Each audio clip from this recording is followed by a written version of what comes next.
We're on the trail of a medieval mystery.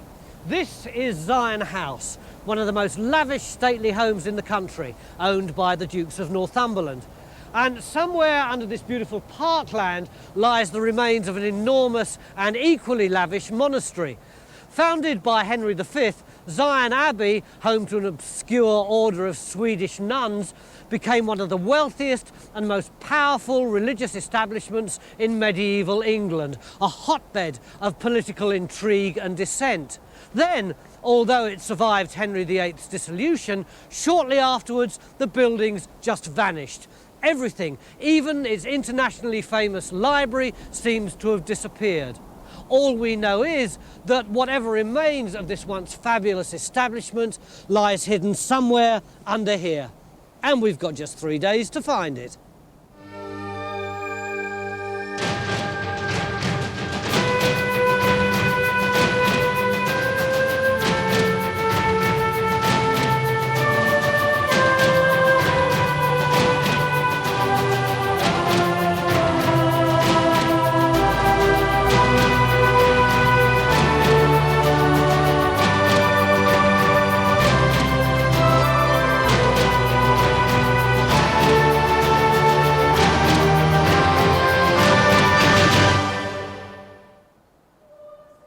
We know that Syon was a rich and powerful abbey, and most abbeys conform to a basic layout.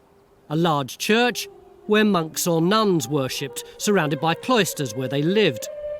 What we don't know is exactly where the monastic buildings were or what they looked like. I'm told that the best way to sort out this monastery is to try and locate the abbey church, where the great and the good are buried, and that geophys are going to help us. Look, just have a look at this for a minute. Geophys are supposed to help us, and there's 3 of them all sitting down. Have you seen the amount of parkland that there is out there? We've been waiting 4 years for you to come here. What do you mean? Well, we actually did the survey for the estate 4 years ago. You've done it already? That is a cheat! No, look, we've got fantastic results. Look at this, archaeology all around the house. It is fantastic, but what does it actually mean? Well, look, I've tried to simplify it. We've got all these formal garden features, and I've tried to ignore these.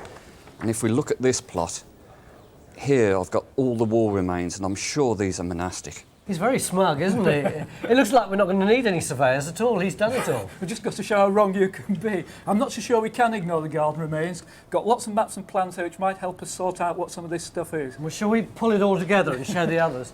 Miles, I have to say there's a part of me that's a bit sceptical about this dig. We've excavated so many monasteries and stately homes over the years and really found very little. Are we going to turn up much? Well, I would hope so. I mean, John's geophysical results here are fantastic. You should be very pleased with them. There's some amazing structural detail still Yeah, down but there. it could just be rubbed out walls, couldn't it? But even if the walls have all gone, we'll find the remains of things like stained glass and bits of stonework and stuff in the fabric, so we should turn up a lot anyway. I'm still optimistic that we may actually get the foundations. Let's hope we do. Jonathan, can you see anything there that could be the foundations of the Abbey church? Well, pretty much where we're standing, this side of the house, there's a whole series of what looks like walls here that's either the Abbey church or a look-alike. You see 2 side walls down there. Inside, I mean, they're all lined up, they look like piers. You see little bits coming off them like buttresses. He's got far too vivid imagination. Do I? Okay. Just can't be. Why? I think the dimensions are too big. Oh, yeah. I'm with John on this one. I mean, if you look at this plan of 1739, it shows the layout of rectangular gardens here behind the house, which almost exactly matches that. So these features you're pointing to could easily be gardens. John, if that is the church, how big is it? Well, 100 foot. Gosh, that's very big. It is very big. But would Is it stand plausible? up? There are churches of 100 feet breadth. They're mostly cathedrals, it must be said, but Henry VI, the wealthy man, and his foundations were enormous. This is a debate that's going to run and run, isn't it? Miles, how are we going to solve all this? Well, obviously the key to understanding the site, trying to locate the cloisters, chapter house, all the other sort of associated buildings, is trying to find the church on the ground. So I think if we can put a trench across here, see this wall, we'll see straight away whether it is a church or whether it is part of a garden feature. So trench 1 goes in, and the battle begins between Jonathan, architectural historian, who thinks there's a big church here, and John Geophyz, who thinks it's all too big to be a building and must be a garden feature instead. This disagreement has its roots in the site's history. Syon Abbey was founded by Henry V, but it was his son Henry VI who began construction here. Syon was destroyed shortly after the dissolution of the monasteries when work began on a new house. In the early 1600s, the elaborate and fashionable gardens were added. But 150 years later, Capability Brown totally changed the whole landscape. So the features on the geophys could just as easily be horticultural as ecclesiastical. John thinks the church could be these features over here, and Trench 2 and 3 are going in to investigate. But it's Trench 1 that delivers the first clue. All right, Phil.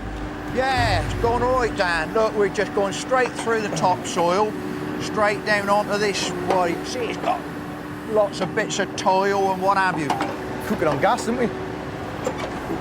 We've no idea what's been left in the ground. If the foundations weren't picked clean to build Syon House, then Capability Brown probably carted the rest away when he landscaped the grounds. The less garden features we get, better. I don't want any garden features in here. I know it's what makes Stuart tick, because he likes to have a map with a garden feature on it. I don't want any of that, I want an Abbey. Well, now what the devil's that? You got the Abbey, Phil? Oh, I know, but that's a bit more like it, though. Oh, look at, Oh, we'll have that. We'll have that. That ain't mortared in, but that's demolition, I reckon. But we'll have that. That's our level. Can you get a bit more back here, Pat? Please? Wait. Damn it, you might as well take that off. May as well. Hello, here he comes. Come and have a look at this. We got our garden feature for you. Look at that. That's that good. Ain't garden feature, is it? That's demolition rubble. Yeah, but is it church? Well, it ain't nothing else, is it? Hey, hang on, Pat. Oh, Look at that. Gorgeous floor tile. It's glazed. It is beautiful, isn't it? Our first clue there might be a building here, but is it monastic? It is glazed, look. It's beautiful glaze, isn't it? Syon Abbey was home to a most unusual holy order, dedicated to a 14th century Swedish mystic. After a visitation from Christ, Saint Bridget built a monastery at Vadstena in Sweden, and then travelled around the royal courts of Europe, offering kings and queens a fast track to heaven if they supported her order by founding even more monasteries. Bridget was a saint. She was canonised in 1391. Christ spoke to her in person, so she said, and effectively dictated a brand new rule for a house of monks and nuns. So what was the new rule different to the old rules? It was far more enclosed and far more prescribed and specific about what the duties of the monks and nuns should be. So it was a brand new late medieval evolution of monasticism. Why on earth was it the Bridgetine order that was founded here? Well, there were two reasons. Henry IV, his sister, married the King of Sweden, and they came across Vadstena, which was the mother house, and sent all the monks and some of the nuns over here. Secondly, Henry V wanted to surround his new palace at Skien with a great monastic landscape. Lots of monasteries and new monasteries worshipping God properly, Yes. as it were. The community at Vadstena was a blueprint for subsequent Bridgetine foundations. These were double houses where both nuns and monks lived, and their abbey churches were huge. The Vadstena church was nearly 100 metres long. So our church should be similar, if we can find it. Yeah, here, look. Bit of moulding. Look, nice bit of concave moulding on that side, spine down the middle, and then another concave there. So I suppose there's a bit of window moulding. Window dressing, probably. Something like that. Tracery or something Yeah, like that. Oh, and another, that's a tooled surface there, yeah. look. Jonathan will like that. Must have been a gorgeous building, you know.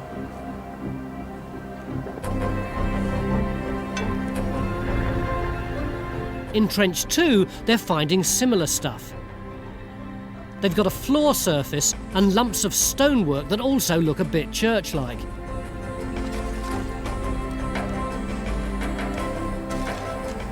Over here is where the 18th century garden features would have been and where John thinks that the Abbey church is.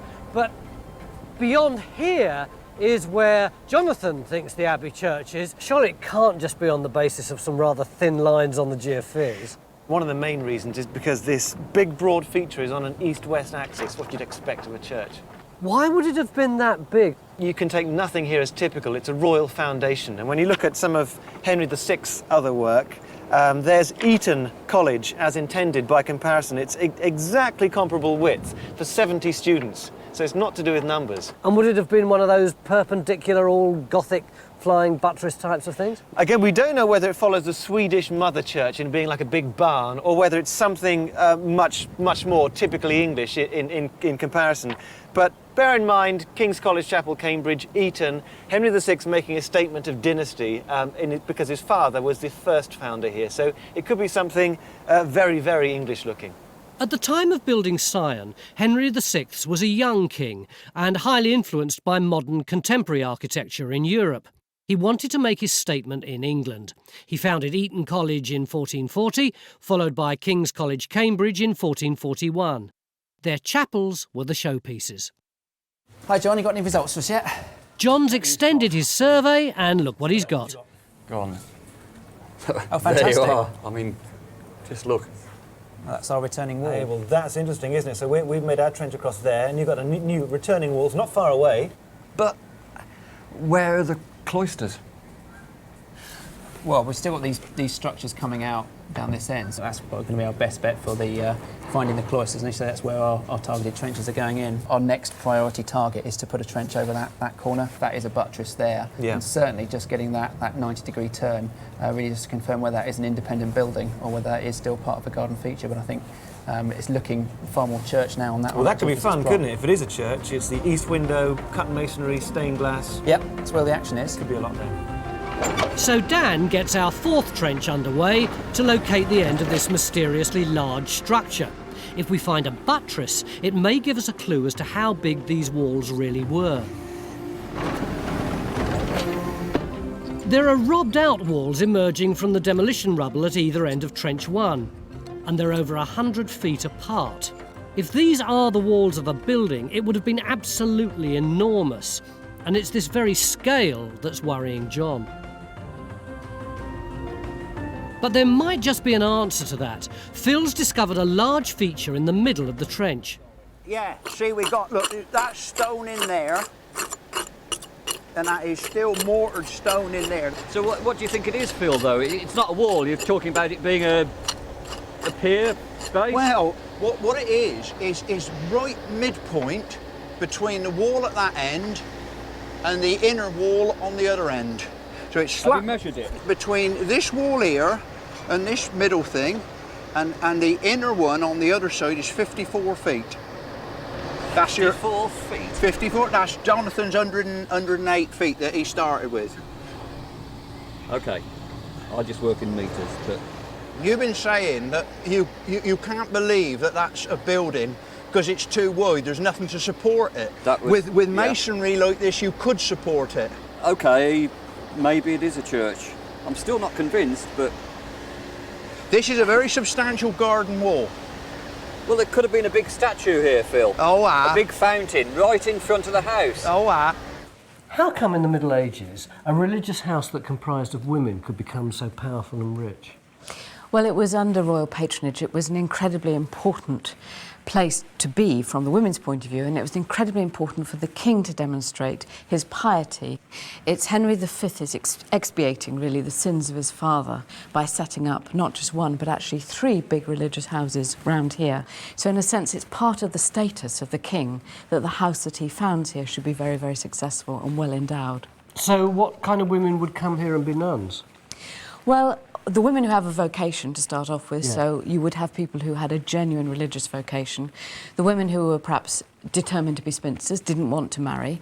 The women who were unmarriageable for one reason or another, perhaps just awkwardness. Perhaps widows. And anyone who wanted not to be part of the marriage market, of the pawns of the way that women are used in history, but wanted to take, in a sense, a sidestep and control their own destiny a bit more.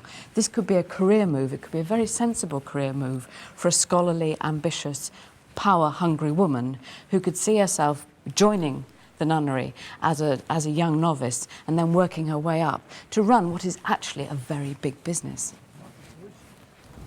If Trench 1's looking more church-like, then Trench 2 at the side of the house is now looking a bit different. And is this where those ambitious and power-hungry nuns would have paced up and down? I mean, it could still be that elusive cloister passageway that we've been looking for.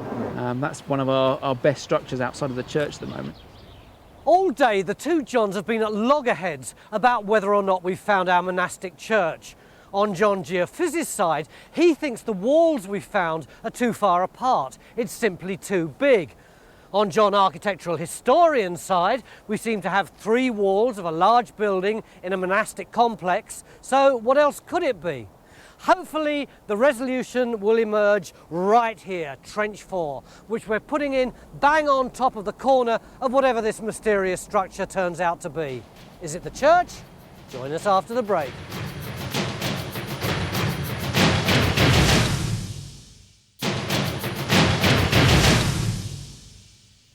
Beginning of day 2, and our archaeologists are still rowing about exactly what we've got in this trench. Is it the largest undiscovered monastic church in Greater London, or is it just a load of old garden features? Barney, when Jonathan said he thought it was a church, you just laughed. Why are you so sceptical? Well, between the two walls, it's about 35 metres. That is enormous. That's longer than some churches in width. And I don't see anything yet that says to me, church. What would you need to see in order to be convinced that it was a church? Well, I think substantial masonry in situ. We've got to have more evidence. We've got no floor levels from inside the church, no graves or anything. No. Why do you still think it's a church? Well, Tony, it does seem to me that all this could be an accident of survival that one would expect with a huge house being built on the site of a church. They'd rob it pretty cleanly. And having gardens superimposed on the church means we might expect the floor level to be gone. So what I'd like to see is the corner that John's geophysics seems to be coming up with, because to me this is a massive building. You got very excited yesterday about this feature over here. Why? I did. This came up very late, and of course what we wanted to find between these two socking parallel side walls, we need some evidence for support of a structure to carry the roof, because it can't possibly span 100 foot with the roof. Now, exactly between those two walls is this massive foundation. I mean, look at that. Look at the edge there and there. That could be a massive pier base. This is what's missing from the geophysics, because it's too deep. So I've not had anything in the middle at all. And that's why I've been writing it off. That's why I need imagination. Fill in the gaps. Now look, before the two of you start getting too bitchy, yesterday evening we dug a trench over there in order to establish what this feature was. That's really important, because at the east end of a church you'd expect that big cliff of masonry on the gables, the biggest weight of masonry, has to be taken by a substantial corner feature, a buttress typically. Okay, just stay here for a minute. Come and tell us, you can come a bit further forward than that. Come and tell us, before they comment, what exactly you found here so far. Well, what we've got is a whacking great big wall coming right the way down through the trench. You can see the contrast between the mortar here of the wall and the brown soil of the natural, which is just outside the wall. And this wall comes all the way down here. It turns a right angle. Where Dan's digging, it's shooting off up in that direction. And then there's an immense buttress where Phil is cleaning, again, sort of going right out the trench. So quite a huge structure. So John, an immense buttress, where is it, and is it a garden feature? The geophysics is perfect. It's bang on. I mean, yeah, okay, I got the interpretation wrong. What we're finding now is really interesting, because it could suggest from that central pier base that we've got two churches side by side, and that's why it's so wide. One for the nuns, one for the brothers. I wonder if Jonathan's proposals are roof too far. But then this would have been a fabulous complex, and the clues just keep on coming up. Ah, Dan? What? Got a piece of window glass. Oh, champion. It's only a small fragment, look. It's the only one we've got though, isn't it? Wow, we've actually got definite evidence of windows. And at the east end. I don't know whether it's... don't think there's any... It's not transparent anymore, is it? No. I'm just looking to see whether there's any decoration on it. I mean, a bit of that. Is that a pattern on it? could that be? You see that little sort of yellow line? Could be a bit of muck. Oh, cynic, get back to your shoveling. Most of the sceptics have been won over, but you can tell Stuart is still not happy. John's got some new results, and it looks good for Jonathan.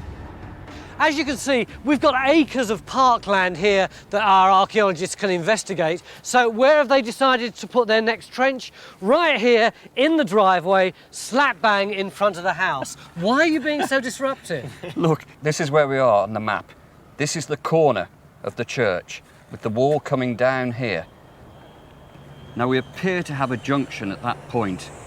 If so, that's absolutely fascinating, because yesterday, well, we found these two walls side by side, and we put Eton College Chapel on top of it, and it's not just one of these, but it's two side by side. Let's have a look. Let's put that in place, and you can see there, these are the pillars we found running along the middle of it. So it's double the width of Eton. Well, if that's the case, you see Eton's got a nave here as well, and John's geophysics shows that it bulges out at the same kind of point. Now, if that's just the chancel, and at this point is its junction with the nave, and it broadens out, what we've got is Syon House just occupying the nave of the church. Whoa, whoa, whoa, whoa. So that means that your church would not only go all the way past the digger in that direction, but all the way under this house, respecting the outside walls of the house. It does. And this is the critical point, because this is the junction between what we're saying is the nave and the chancel, so we need to see if we're right. If we've got something that big,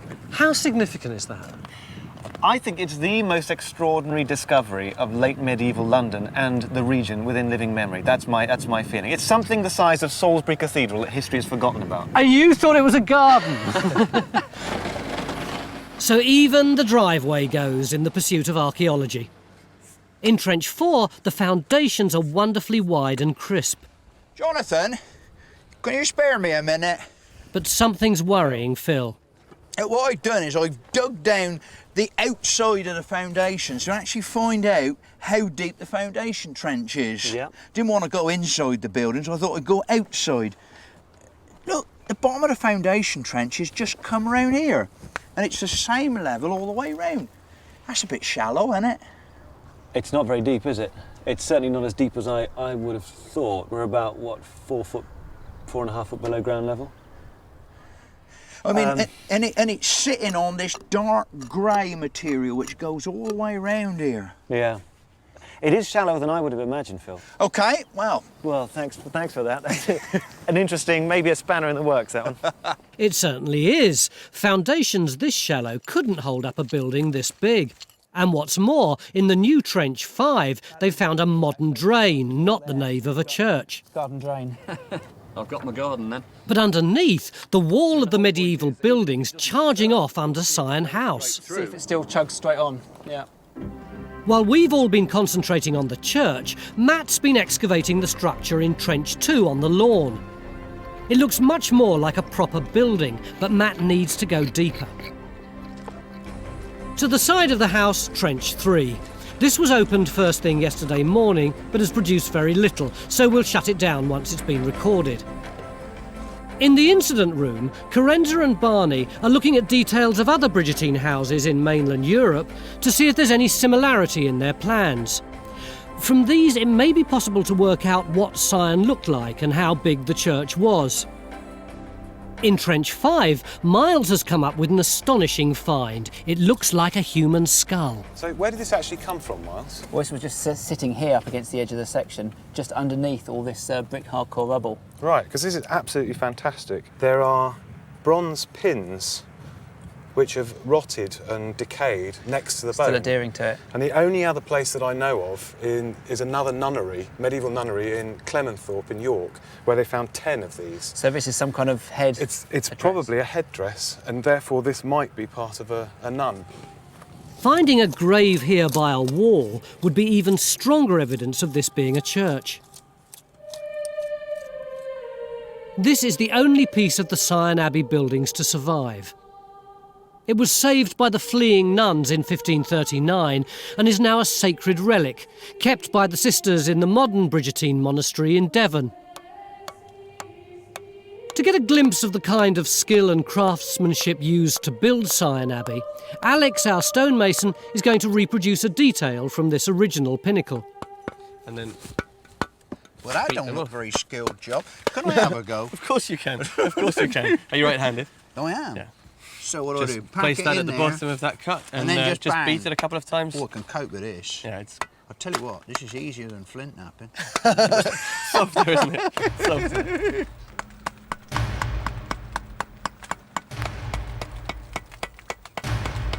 I think I better admit that this is really your skill than mine. I think I better get back to my skill in the trench. I'll come back when you're into the intricate stuff. Right then. On an average day in the late 15th century, 30 stonemasons would have been working at Syon. The place was a building site for over 100 years, and Henry VI spared no expense. The Abbey church alone cost over £20,000, a staggering figure when you think that a fine parish church at that time would have cost only £450. There was a library of over 1,400 books that attracted scholars from all over Europe, including Erasmus and Sir Thomas More. By the time of the dissolution in 1539, the Abbey was one of the wealthiest and most influential in Europe. But Henry VIII was no friend of this place when it came to his divorce. This was a great theological thinking place, and they had said, we can't justify it. No, it isn't justified. It's against the law of God. It's against all the papal laws. It can't be justified. Syon had Richard Reynolds, who was an outstanding theologian and thinker, and Richard Reynolds had said in confession that he was absolutely opposed to the king. And Henry and Thomas Cromwell, his chief advisor now, absolutely target this place as a place they've got to bring down, because this is the powerhouse of opposition. Everything that's being argued against the king is coming from here. And they succeeded in bringing it down. They had an inquiry here in which there was all sorts of fraudulent charges brought against the nuns and the monks. Nothing ever stuck. They took Richard Reynolds and charged him with treason, and he went to a martyr's death with immense courage and told the people who were executed with him that they were having a sharp breakfast, but they would dine in heaven. I mean, it's a most wonderful story of Catholic martyrdom in England. In Trench 4, Jonathan's church theory is in huge trouble. John Geoffis and Stuart have found out about the inadequate foundations, but Jonathan's fighting back. Now look at the area here of this buttress. It's about 12 feet long. Now that's enormous, and it could well be that because we're near a river on a fairly marshy ground, we're looking at a big raft foundation, and the weight is being distributed across these enormous buttresses. What diagnostic ecclesiastical features are here say this is church, no argument? The nun with the pins on her skull? No, we know it's an ecclesiastical site. You'd expect that. There's no doubt about that. We're just having doubts about this being a church. At the moment, all we've got is a superb geophysics plan with the buttress and the corner, but the only thing linking this wall and this wall is one central pier base that gives us a sort of roof between the two. Yeah, that's one trench. I mean, if you take the bottom line of this plan, could you explain to me what in blue blazes it is if it isn't a church? I don't. No, obviously not, is the answer. I've got a real feeling of deja vu here. I'm going to have to ask you the question I asked you at exactly this time yesterday. Where can we put a trench in to establish whether we've got this monastic church or not? What do you want to convince I would you? like another central pier. Another central pier. Yeah. Because you've manufactured a whole division on the church based on one pier. Which is absolutely central to these two walls. What about and these is a other massive things footing. here? Why? I think we're talking finer semantics here. We can see this is the church. We've confirmed it. More trenches just find more walls on here, which we can see on your geophysics, which is very nice, by the way. We can see it on there. What we need to do is resolve the cloisters. If it's the church, Yeah. okay, what is there? Okay, look, put a trench across this, away from the church wall. We'll see what that is. Put the digger in now, Yeah, with just an hour left. definitely. Let's get on with it. All right. So Trench 6 goes in. If there is a buttress among this tangle of geophys anomalies, then Miles is confident that should silence the cynics once and for all.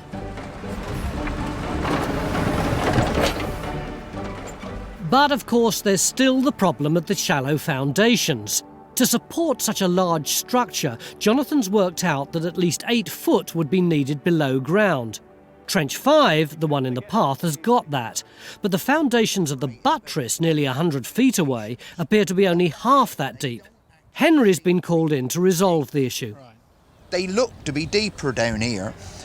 Can you take a level on this trench here, and then we'll go up there and do the same, Yeah, 'cause they and should be we'll about the actually same. see whether or not the foundation trench is cut to the same level. Yeah, because it should be, shouldn't it? If it is the same.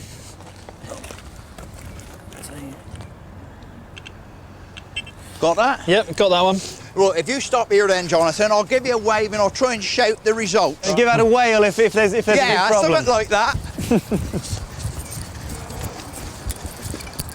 Hey, my hat. Now then, plonk your machine down on there. Right.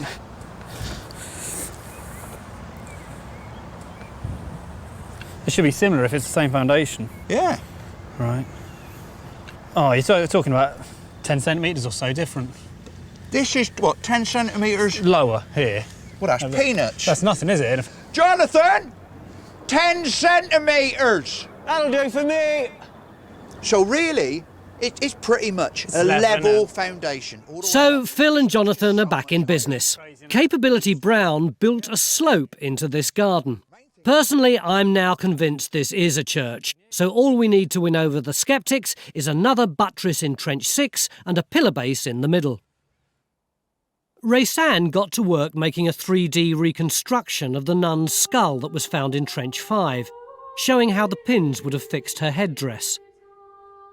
The veil's still worn today by the few sisters who live at the modern Abbey in Devon. It has a white cross decorated with red points, representing the 5 wounds of Christ. 500 years ago, the nuns at Syon would have been singing this Bridgetine chant, quite possibly on this very spot.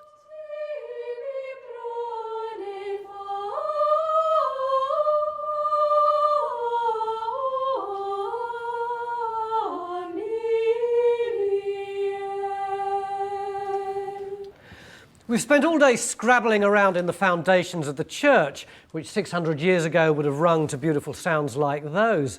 But the church was only part of a vast monastic complex. It was also a centre of political intrigue and opposition to the king. And where did all that plotting and planning take place? In the cloisters. Not just corridors of worship, but corridors of power. Can we find them? Join us after the break.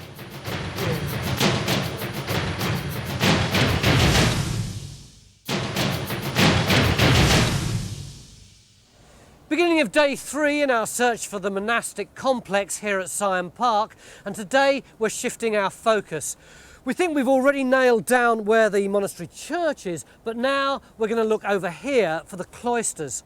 Why should I get excited about cloisters? Aren't they just 4 corridors and a bit of grass in the middle? Technically, yes, it's an open courtyard with a passageway around it, but the key thing about the cloisters is beyond the church is the main focus for the Abbey building. So if we're looking for the chapter house, the refectory, all the other key structures, they're going to be set around the cloisters. So once we find that, we should start locking down other buildings and start interpreting John's geophysics plan.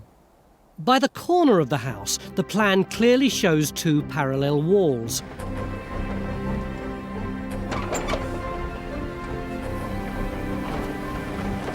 Miles is opening Trench 7, and there's already something there. It's a nice bit of masonry. That's some of the best you've seen outside the church, actually. That could very well be the cloisters. This is our first clue that we've found the cloistral range. But of course there's still some unfinished business on the church. What John needs is another pillar base, and he's brought in his radar. If there's a feature here, John should be persuaded this was a building with a huge roof. Phil's been chasing a huge jumble of geophysical anomalies in Trench 6. Miles hopes that it'll be the buttress, but Jonathan suggested it could be a bell tower. All Phil's found so far is some of the Tudor garden. Well, we'll have that, Pat. Syon Abbey was a huge medieval pilgrimage centre, almost as popular as Canterbury and Walsingham. Thousands of pilgrims a year visited Syon. What made it such a magnet that people wanted to come here? I think there are three factors. One was the proximity of the royal court, so it was sort of right in the centre of the political world in a way. But probably more important than that was the fact that the Abbey had papal indulgences, so that people who came on pilgrimage got real spiritual benefits immediately just for coming to the shrine. A papal indulgence is when you're given a bit of time off in purgatory, fast track through purgatory to get to heaven quicker. If you come to the Abbey and make an offering for the upkeep of the Abbey and to the betterment of the saint, then you will get something back in return. And it worked on a quid pro quo. And then the third thing was, this was an absolute sort of spiritual powerhouse in Britain. And the library of 1,400 books actually being written, devotional literature, which would have been known the length and breadth of the country. So it was a well advertised pilgrimage site. This site's also produced some really juicy small finds. I think several of these are contemporary with the monastery. There are fragments of Tudor green appearing. This came from near the church. That's the sort of classic late medieval ware. Yes, that's right. It's quite, the old name for it's Tudor green. It's southern whiteware. It's 16th century. A rather attractive little jar. They're very finely made. Probably Surrey, Hampshire area would be where the kilns were from. But honestly, the most exciting one, the one I've never found anything like this before, and it's absolutely brilliant. And that's this. It doesn't look very much, does it? Now, are these part of spectacles? That's right. They're incredibly rare, aren't they? Yes, it would have been a folding set, so it would have been quite small, but held at the waist, perhaps on a chain. And there are fewer than a dozen examples in England. Would have been expensive, probably. They were imported from Italy. I never really thought of Victor as a medieval fashion victim, but they are very fetching. Geophys have put down their mark, and with less than 2 hours left, Kerry and Ian have opened our last trench to find another pillar base, the final piece of evidence needed to convince the most sceptical of sceptics. John has been wavering over the church for 3 days, but he won't accept Jonathan's theory until he's found another pillar base. Over at the side of the house, the cloisters are taking shape. In Trench 2, we've got the only standing structure we've found at Syon and must have been part of the accommodation for the monks or nuns. But what exactly this building was, we're not sure yet. In Trench 7, on the corner of the house, they now think they found the cloistral range. A monk or nun would have lived in a cell on one side of the cloister, and they were often laid to rest under the passageway. We think we're digging here.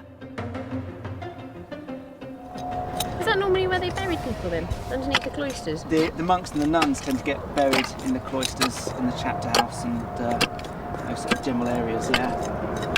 Not in the church? No, the sort of higher status ones get buried in the church, the benefactors of the church get buried there. Just under the Tudor garden features in Trench 6, there's a huge corner foundation, similar to the one on the other side in Trench 4.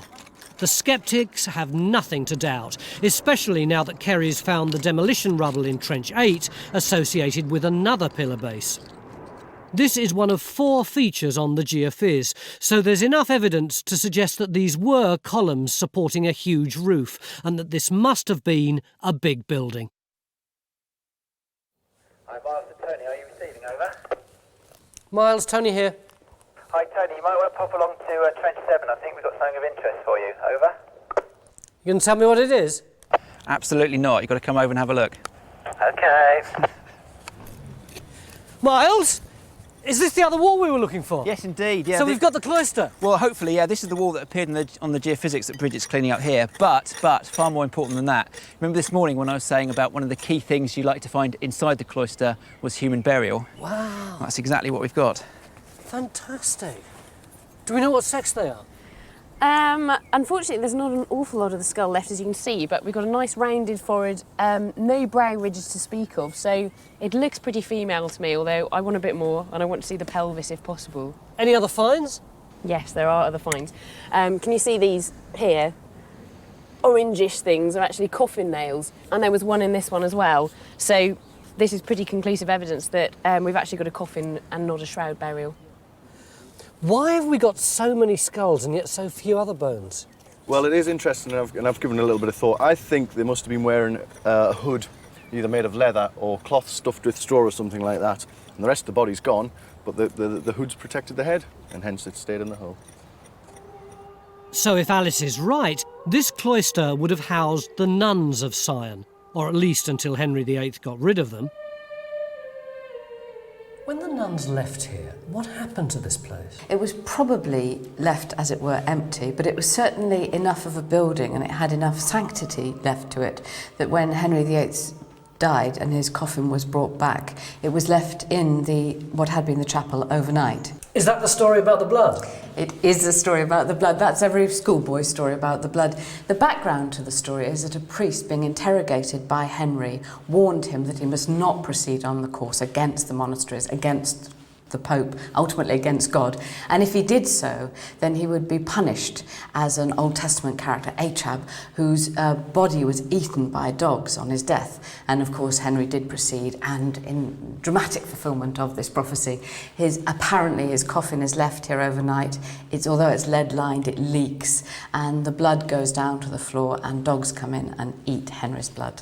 It's wonderfully vivid, but would Henry's coffin really have been left unattended overnight? It's such a great story. We've got a source for it. There is a record that says this indeed happened. I think it's fairly unlikely. He was a very well-regarded King of England. I can't believe they just bundled it in here and went off for a pint. But standing here in the undercroft of the house, it feels like it's got to be true, doesn't it? It's such a great story. I don't think we can just lose it.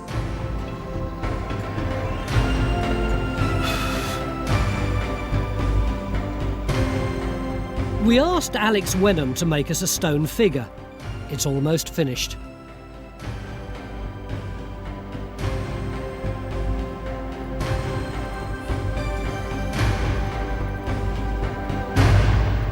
Oh, paintbrush in hand, eh?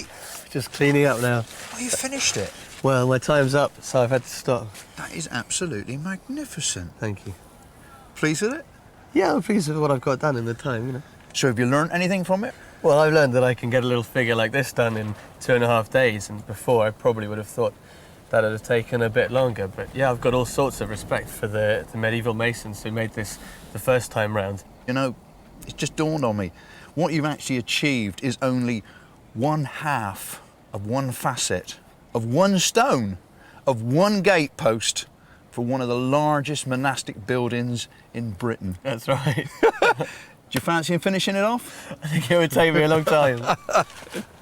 Trench 2 is about to reveal its dark secret. Jonathan and Barney may be the first to look down here for nearly 500 years.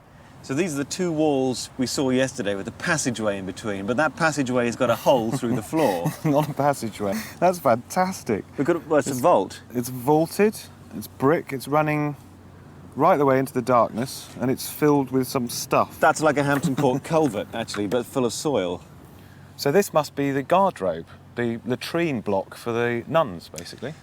Makes sense off the cloister, doesn't it? Yeah, absolutely. And so, well, where Matt's fishing like an Eskimo now, that's the long culvert that carries all the waste away. And is that then an individual latrine or toilet? Well, I think it must be. That must be where the waste goes down into the main drain. Brilliant. Well, what about dating? Got any stratigraphy? Well, as far as we can see, it seems that it's completely sealed by this huge dump of demolition rubble. Therefore, it's got to be earlier than the demolition of the Abbey, so it must be late medieval or Tudor. It's got to be monastic, isn't it? Which is excellent. And that's great. And this is actually the first piece of the cloisters that we've been able to identify. And it looks on the geophys here as if it runs for about 15 metres. You can see we're here, and it's running 10 metres behind us and 5 metres in that direction.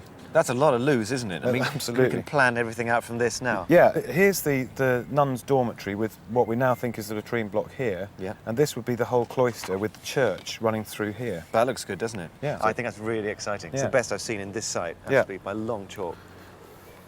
Richard, the estate manager, said he'd got a cellar underneath. Stuart's been crawling about underneath the house and is about to drop a bombshell.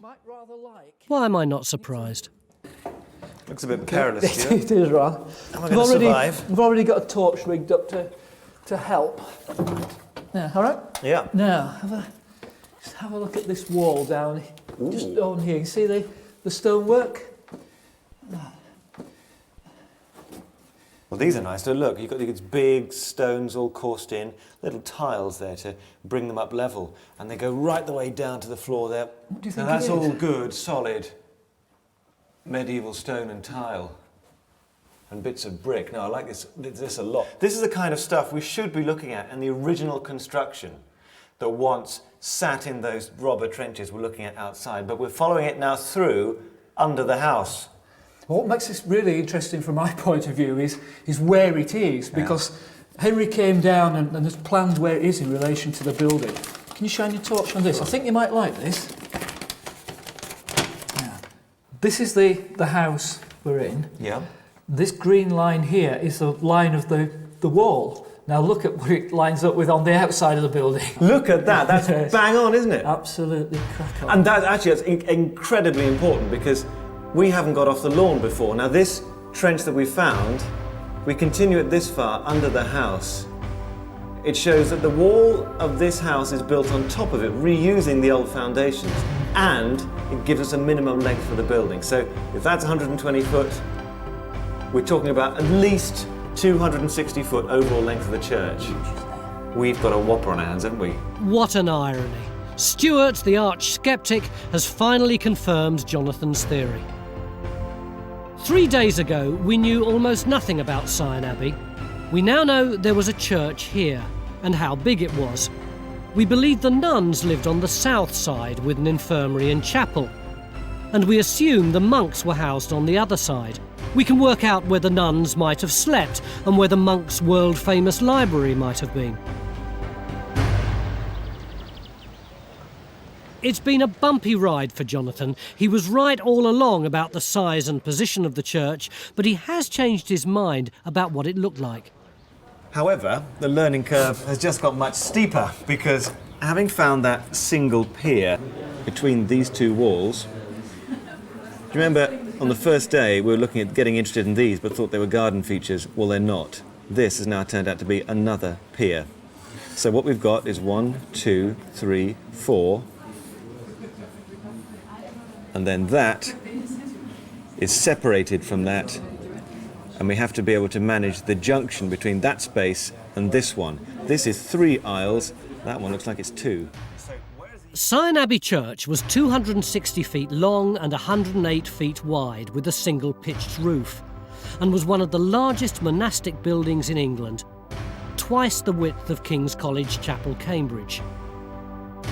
The view from the River Thames must have been breathtaking.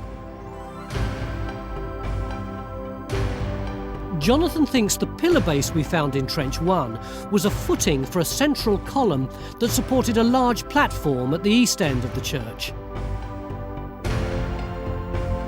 The nuns held their services here, separated from the monks below.